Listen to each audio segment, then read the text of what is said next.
Hey guys, it's Camille, the mommy genealogist. I just thought I would show you how I did descendancy research. The first website that I use is Puzzilla.org. When you sign in, it uses your FamilySearch account and your tree, and it displays it like this in this cool little fan chart.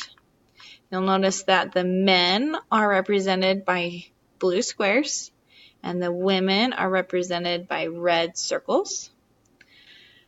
When you hover over the people, you'll notice that there's a little bit of information that pops up, and it changes as you move it around the different ancestors that you have up on your screen.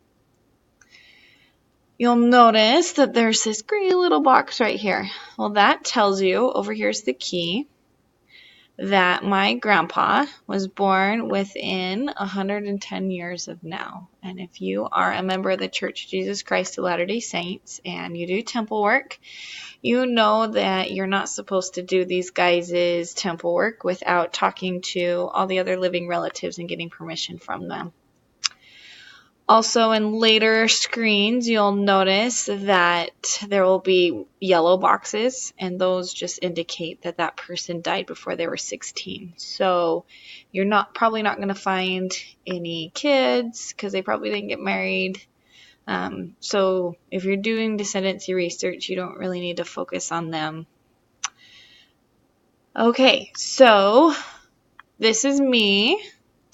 And then here's my parents, and then my grandparents are in this little half circle, and then my great-grandparents, and then my great-greats, and my third-greats, and my fourth-greats. When you are doing descendancy research, I like to focus on this last line out here, this little circle out here. They are far enough back that there are still records on them, but they are also far enough back that when you do research on their kids and their grandkids, you're going to not fall in that 110 rule, hopefully. If you are falling within that 110 rule with these two lines right here, make sure you change this generation box over here to a 7 or an 8. That'll just give you better distance back. Okay, so when I'm doing descendancy research, I just start at one side and then I'll go through each set of my grandparents. And I have a favorite little family right here, this Dill family. They have just been calling to me and my mom, and we have just found a lot of people that are ready and that we have lots of records for. So today I'm going to show you one of his grandsons and their family. So when I pick a great whatever grandma or grandpa to work with, I will click on their box, and that makes this little square box permanent. It stands still, it's static. And you come down here to view in family tree, or you can click on descendants or ancestors. So this descendant and ancestors box will show you a page just like this within Puzzilla, but this view and family tree will take you to FamilySearch. So for descendancy research, I click on descendants, and it pops up this cool circle graph. Now right here in the middle is my fourth great grandpa Benson Dill. You can see that on this next little circle that surrounds him are his kids. And then this next little circle are his great-grandkids, and then his second great-grandkids, and then his third great-grandkids. And then you can change the generations up here to get all the way out to you if you need to. And you may be wondering, well, which one is my line? Well, this yellow line right here shows you your direct descendancy. So here's Benson Dill, and then his daughter Marianne, and her son Thomas Rowe Clark. And then this is my my great-grandma. And then this is my grandma.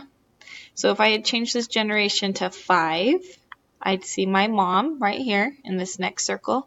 And then if I change it to 6, I would see me out here in this circle after that. Okay, so in doing descendancy research, I don't follow my yellow line, what I'm doing is I'm looking for these squares and circles that don't have any lines coming off of them, or not very many. So Elizabeth Ellen Dill would be a great person to go and make sure that we have all of her kids, because she only has one son right now. And so it would be great to make sure that she has, that's all she had. Or if she did have more, that we can add them.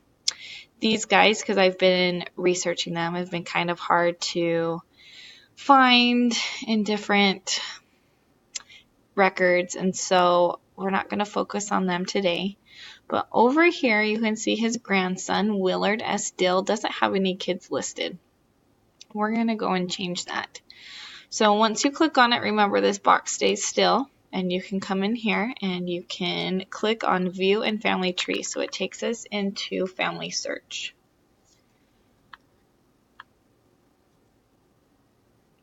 Okay, here in FamilySearch, I like to just quickly go through the information that we have.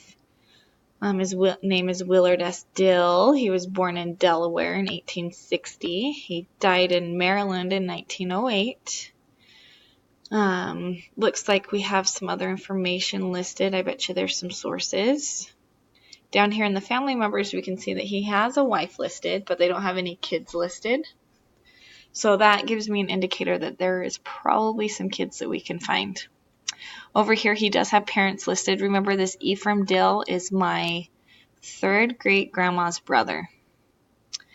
And I'll come back up here and look over here on the side at tools. You can see that it says possible duplicates are 0. That's good. And then up here it says research suggestions. Let's click on that and see what it says. Okay, so like I said before, this couple doesn't have any children listed. And so FamilySearch is just helping me out, saying, hey, you should go see if there's any kids. So that's exactly what we're going to go do. So I like to come over here to this source tab. And once I click that, the sources that are attached to Willard Dill is going to pop up. There we go. Here are census records that are already attached, and we'll go look at those in a second. But I know, because I've been researching this guy, that this probate has some really cool information for us. So I did some research beforehand. So once we click on it, you can see that here's the original document. There we go. It pops right up here. So if I click on that, it's going to pull up all of the pages of his will that have been scanned into FamilySearch. And we're going to skip these first 2 pages because we want to look at the fun stuff. Oop. Okay, so you can zoom in here at the plus sign and zoom back out with the negative. But you can also double click and it's going to bring it in. Okay, so you can read here that it says, my will is that my wife, Mary L. Dill. Oh, awesome. So remember back here on FamilySearch, let's see, let's go to his person page. Oh, perfect. It says Mary L. And obviously it would be Dill. So perfect. So we have evidence that he was married to a Mary L. Whether or not this maiden name is correct or not, we'll have to go back and double check later on. But let's go back to that will. Okay, it says, okay, that first, of course, we want the money to go to my debts, and then the rest of it is going to go to my wife. Okay, but here we go.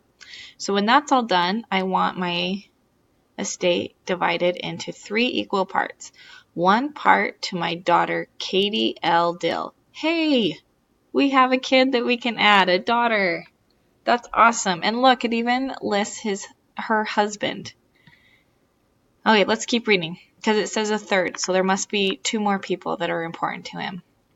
1/3 to my son, C. Foster Dill. There's another kid, so there's 2.